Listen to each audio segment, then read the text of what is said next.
Welcome to Dr. Paul Martial Science Talk. Dr. Paul has been studying martial arts for over 40 years.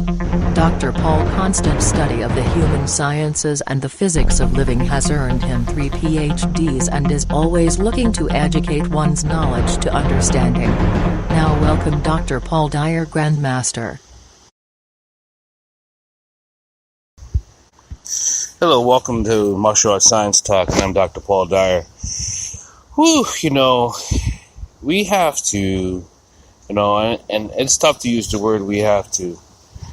When I'm out and I'm doing my practice, and I'm taking you outside with me today in this beautiful air, and the wind is rushing through the trees, and it's such a beautiful time out here. I'm down here in Orlando, and we are going to be talking about how to save people's lives from suicide. And now, if you're a martial artist and you listen to this on Martial Arts Science Talk and a Martial Arts Masters Radio Network, you will understand that we do so much about saving lives. And saving lives, protecting life, and honoring life, right? And that's the code we live by. And that's beautiful. So how do we save lives? That's what it comes into the martial arts science. We have always been part of the holy science, the universal science, universal sacred geometry, because we work inside those hemispheres. We work inside those plane. And that plane right now is on this level. So how do we save lives by using the martial sciences? Well, if you know that we work with the cerebral spinal fluid, and how to connect to the cerebral spinal fluid, there's a little small pineal gland, right? It's called the pineal gland. And in that pineal gland, when certain athletes get injured, and I'm down here for the Pro Bowl and talking with the NFL reps about CTE. And most of you sports fans know that it's concussion protocol for a lot of football players. It's just they're getting caused with a lot of CTE. Okay? So, how do we, as martial scientists, work with athletes and people, human beings, to stop suicide? Well, when you are injured or you have a brain injury or a contact injury, a lot of your spinal fluids get disrupted. So that's in that CSF, right? Cerebral spinal fluid. As it flows down your spine, there are different blocks, and then also chemically induced, your brain stops reacting to the body, and the body stops triggering the brain's chemical response. That's on the science part of it. How does martial scientists, how are we going to help other people? If you study your practice, and we know this is about breath and balance and movement, but when you start getting into the internal arts, the healing arts, and martial arts, martial sciences has always been part of the healing side of life. Okay? So once I get people connected to their central spinal energy connection, you're able to then feel those blocks. Now, you cannot change brain injury, but you can change the damage that it's causing to the rest of the part of the body, because the brain's going to heal on its own, but it takes time. Okay, so that's one thing. But cells can rejuvenate, but if you don't understand where those blocks are, and then down that spine, and then those connecting of the vertebrae, that it starts spinaling out, right? And it spines out like a spider web into different parts of the body. Chemically, the body wants to change it because of the damage. We are able to reconnect. If you're able to literally internally connect with your central spinal fluid to reoxidize, because your spinal fluid has a lot of oxygen in it. It has some carbon in it too, but it has more oxygen and hydrogen in it. Okay, as you're practicing and you're moving those blocks down from the blockage, and then you can feel it where it locks up and how it feels it. So if you're unable to connect down to your central spinal fluid, and this is how you know you're a little bit damaging, there's a feeling that goes from the top of your head, as you know, it's called your crown, and it goes all the way down to your lower pinky foot, okay, your lower small digit of your toe. If you're unable to feel that energy flowing all the way down, and there's going to be some cold spots that you can feel in the practice, then you are being disconnected from that fluid. The fluid's not flowing. It's not disconnected. Excuse me for that. It's just that the fluid is not flowing properly. Your hands also have energy spots. As you know, as you move your hands out, once you start detaching that muscular movement, and we start getting into spinal movement, energy movement, and we're talking about blood flow, and then we're also talking about synovial fluid movement, which now, as you know, you also have, it is part of the water, right? So as that body you start to feel that warmth move through your body, and it feels like when you're grounding yourself and when you're doing the practice, it feels like there's a wave coming from the top of your head, and it ripples down, and then when you move it out to your hands, and it ripples out to the extremities. It does come down into what you call into the lower well, okay? The lower well, if you worked on this a little bit, it's right below your belly button, okay? And in that well, heats up, and then it spits out another warm wave down to the lower extremities, and then out into your hands. Now, in this practice, as you're feeling this warmth and rippling through, there's going to be stoppage. In that stoppage is information. In those stoppage, there's information that you have to recognize. And that's part of that healing practice.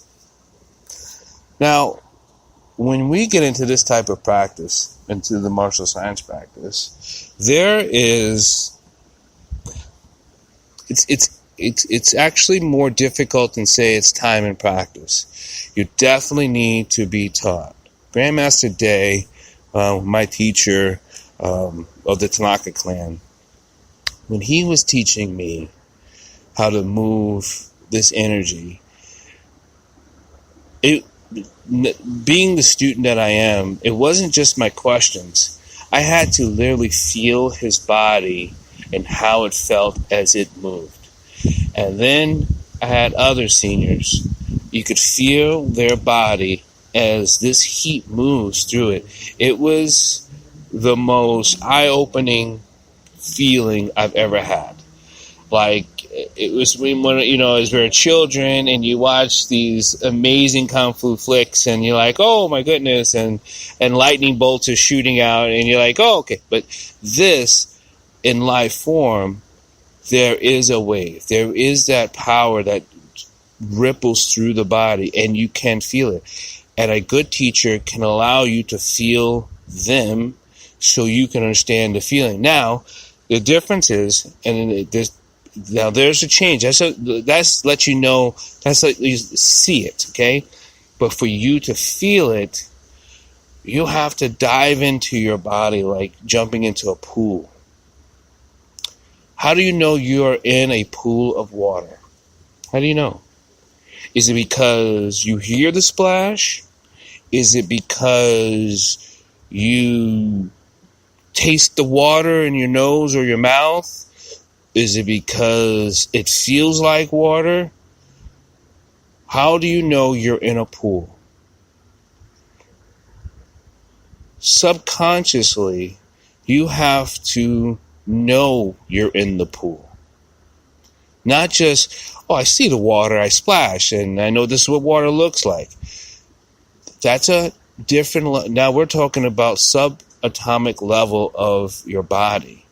Your body internally does not know you're in water.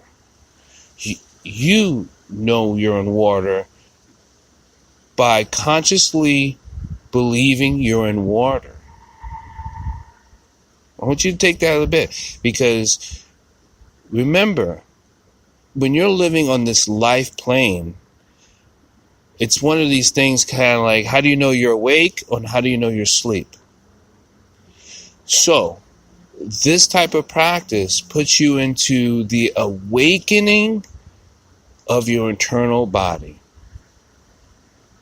So, a lot of blocks that you've had from the external living, thinking that what you touch is matter, this is matter, because if I start to get into the subatomic levels of matter, nothing is solid, right? I hope you already know that nothing is an actual solid. It's just vibration of different molecules banging each other in a tightly formed weave, and this is why you can hear the clinging if you touch this or you touch that. But nothing is a pure solid. As we know, there is 99% space, okay? And that's what we call that dark matter. Well, understanding, just a little bit of understanding that, you don't even have to understand the how-to and the what-fors of why that is. Listen to that. A beautiful breeze. Taking it in. So that subatomic level, knowing that you're in your body, feeling your fluid move through the body, moving it as you would move any other form with your hand, you're moving it inside your internal self. This is how we help the internal healing. This is how we start the process. This is how we stop suicide. This is how we cure sickness. This is how we cure depression. This is how we heal cells that are sick. This is how we practice that strength building from the inside to the outside. This is how we recognize our emotional intelligence. This is how we manifest our beginnings and our ends and our travels and our journeys. This is how we connect to the next cellular part of life, inside and out. This is the practice. That's martial science. So, you can always reach me on my email, drpaul.w.dyer@gmail.com, and I also have a website, drpaulholisticscience.com. And so we have so many questions, and I know you do, so I want you to write this down. So as you have these questions, you contact me, specific questions, because right now, as I'm doing the podcast, and this is an amazing podcast, and I've always said this, break out your notebooks, break out your pads, write these things down, and come back to it later when you're ready for it. And if you think you're ready for it now, you contact me for the specific, and we can get moving on the other parts of the lesson. Because when I say on a subatomical level, knowing that you're in a pool, not because you hit a splash, because you believe you're in the pool, is a lot different than knowing that you're inside your body just because you would like to be inside your body. The power of the martial sciences and the healing practices. Listen to that beautiful wind. That wind is part of life. The breeze. What is touching the history, past and present, moving through you all at once? I want you to take a minute, and I know that you're unable to see it through this radio podcast, but I want you to feel that wind inside your mind. Feel it. Breathe it. Circle power. Circle rotation of breath. Circle rotation. Excellent. Circle rotation. Coming up, down the spine. Up through the frontal part of the globe, down to the center, down to the rear part of the hemisphere of the body. Circle rotation of breath. This is different than abdominal breathing. This is different than combat breathing.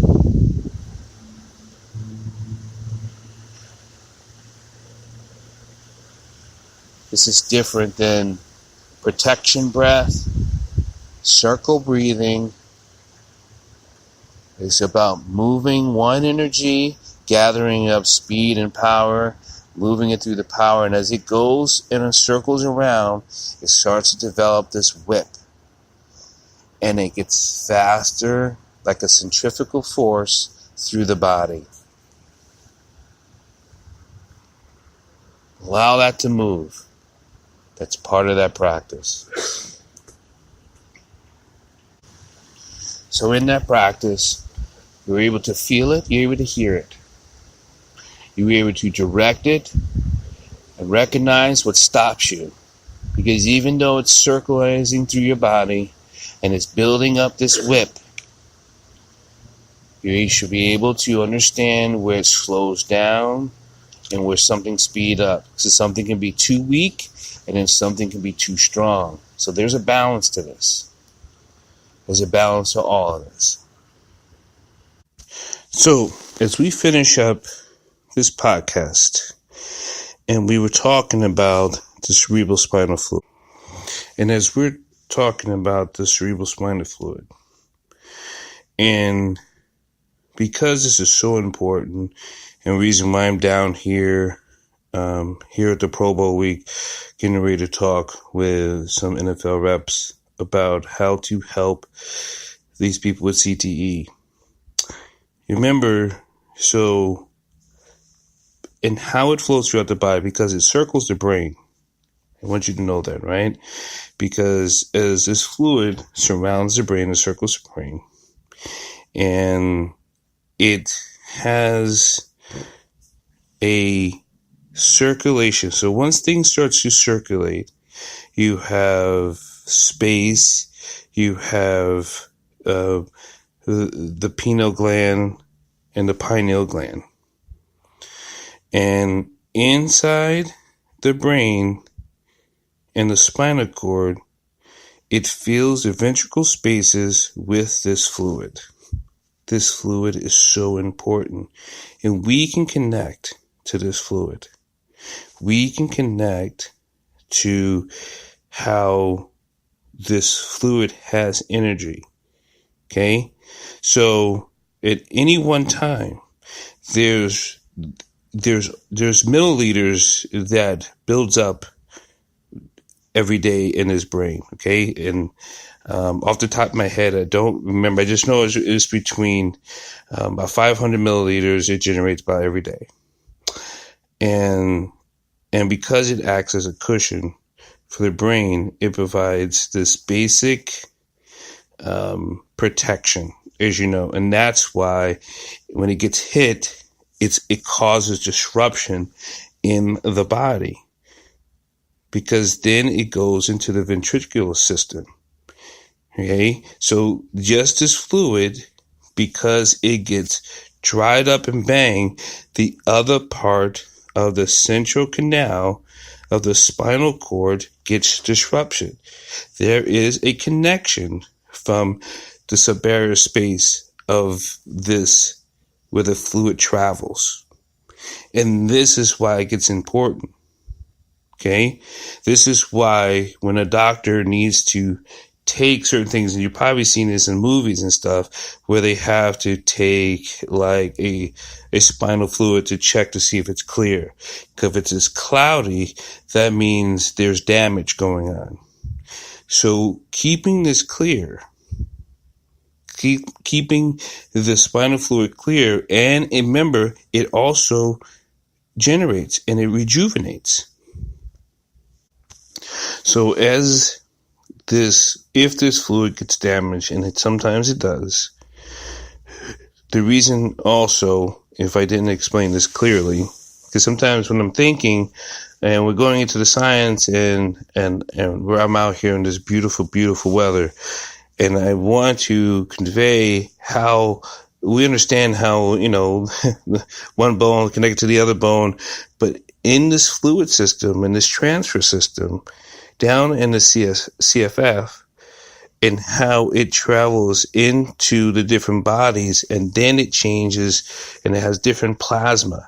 Now, plasma is a factor because if you start thinking of plasma, you can think of understanding what ghosts are talking about, or the extraterrestrial. We talk about plasma.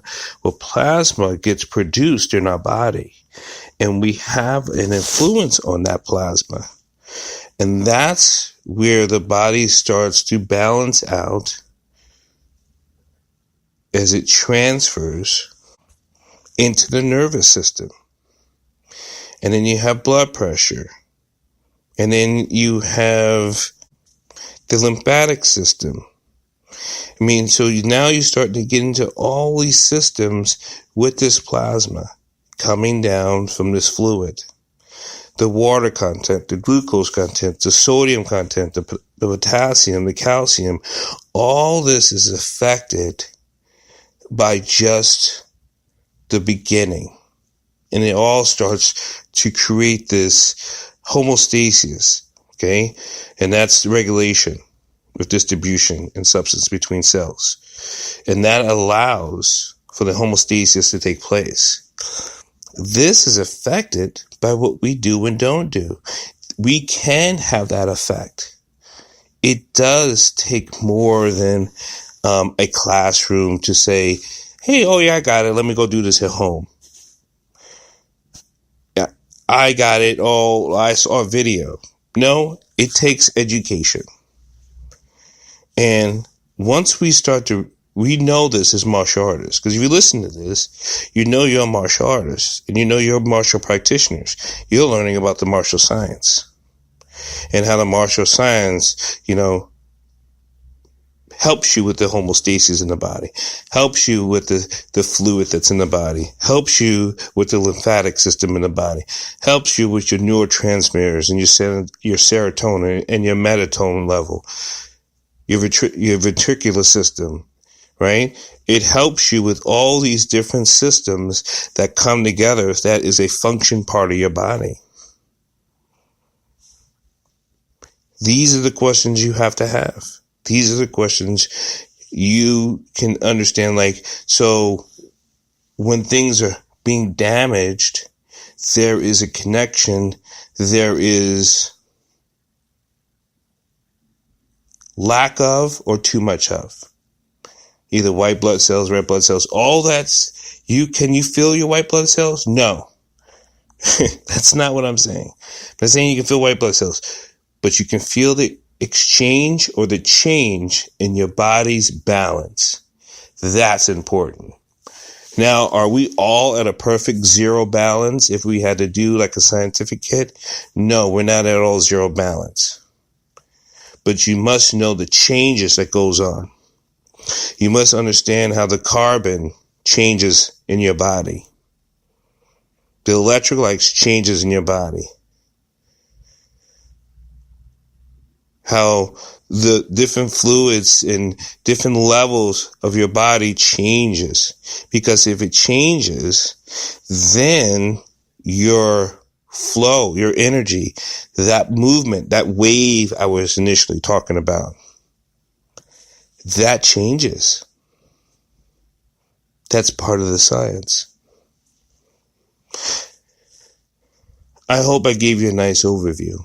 I hope I gave you a nice understanding of what we're going to be doing. Remember, we protect life, we honor life, we cherish life. And this is what our practice is able to do. This is the practice that we can stop people from killing themselves because their body is mechanically so firing in so many different areas that your brain doesn't know how to absorb it. So it depresses you because it's trying to slow you down so it can regulate. But in that depression, your body, you go into a different emotional state. And in that emotional state causes the conflict of the world, of the external world. And that pressure can leak into different causes of physical trauma. And that physical trauma becomes very detrimental. And that's why we're losing lives. That's why we're losing people to emotional traumas, physical traumas. In the martial science, this is why we believe we should practice. And I want you to get out there, and I want you to reach out to people and say, hey, I can help you. And I know people who can. And you reach out to, because if we each one teach one, and we hold one, we save one. And each one we save another. And as we're saving lives, then we protect lives. Right? Because that's our goal. As martial artists, we're the sheepdogs. Okay? And if we're the sheepdogs, and not to say that everyone's a bunch of sheep, but when we protect the sheep, we turn them into sheepdogs. Okay? We turn them into sheepdogs. We turn them into powerful beings. That's why we have the dojo. Right? So why we practice our katas and our movements, strengthening our lives. So, again, every week, every Thursday, Grandmaster Dyer, I will be with you. Dr. Paul, be with you. Talking to you about the martial sciences. Hopefully talking with other people and getting them connected so you can hear that. Today we talked about the brain, cerebral spinal fluid, the spinal cord, how it connects, how it's made of the tissue and the lines, the spaces, how it helps, we can feel that flow between those spaces, how if we understand the exchanges of the different spaces and how energy is weak or too strong, we can recognize that and we can influence that. You have any questions, you can contact me. And I'm Dr. Paul. And you listen to the AMA Martial Arts Radio Network. And I'll see you next week. Namaste.